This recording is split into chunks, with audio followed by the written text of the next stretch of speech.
অহাকালিলৈ হ'ব লগা যিটো আমাৰ হায়াৰ ছেকেণ্ডাৰী ফাইনেল আৰু অহা 14ত হ'ব লগা মেট্ৰিক যিটো ফাইনেল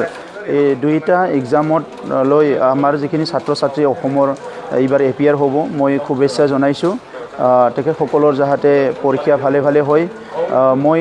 এইখিনিতে অতি দুঃখিত ক'ব লাগিব যে যোৱা কেইবা মাহ ধৰি অসমত পৰিৱেশ যথেষ্ট বিনষ্ট হৈছে এটা সুস্থ পৰিৱেশত তেখেতসকলে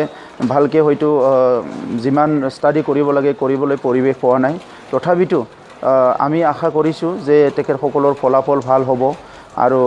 শিক্ষাৰ লগত জড়িত যিখিনি অথৰিটি আছে সেই অথৰিটিসকলক আমি আহ্বান কৰিছোঁ যে এটা ভাল পৰিৱেশৰ মাজেৰে সেই এক্সামটো হৈ যাব আৰু আমি বিশেষকৈ নিখিল বড়ো ছাত্ৰ সন্থাৰ তৰফৰ পৰা আমি গুণগত শিক্ষাৰ কাৰণে কাম কৰি আছোঁ যে ক্লাছ 1ৰ পৰা কেজি টু পিজি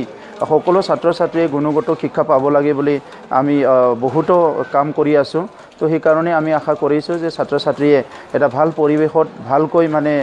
পৰীক্ষাটো দিব পাৰিব আৰু ভালকৈ ভাল ৰিজাল্ট কৰিব পাৰিব মই সেইটোকে আশা কৰিছোঁ